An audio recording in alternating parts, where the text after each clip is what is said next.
That's how you change things.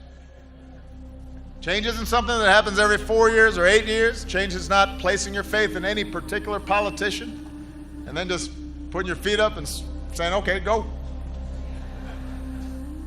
Change is the effort of committed citizens who hitch their wagons to something bigger than themselves and fight for it every single day. That's what Thurgood Marshall understood.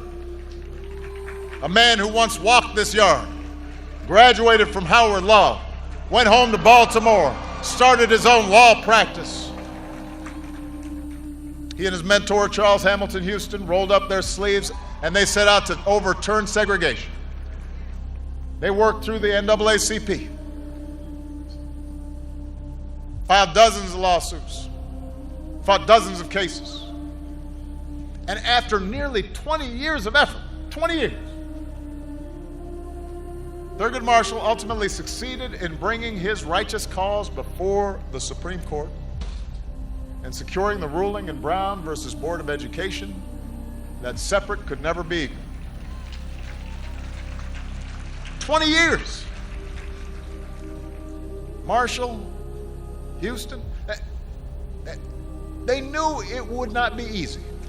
They knew it would not be quick. They knew all sorts of obstacles would stand in their way. They knew that even if they won, that would just be the beginning of a longer march to equality. But they had discipline. They had persistence. They had faith and a sense of humor. And they made life better for all Americans.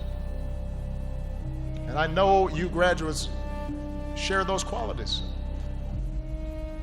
I know it because I've learned about some of the young people graduating here today. There's a young woman named Sierra Jefferson who's graduating with you. And I'm just going to use her as an example. I hope you don't mind Sierra.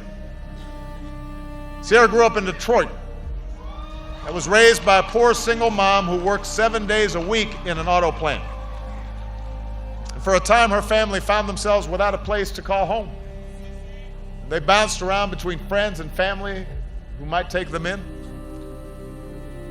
By her senior year, Sierra was up at 5 a.m. every day, juggling homework, extracurricular activities, volunteering, all while taking care of her little sister.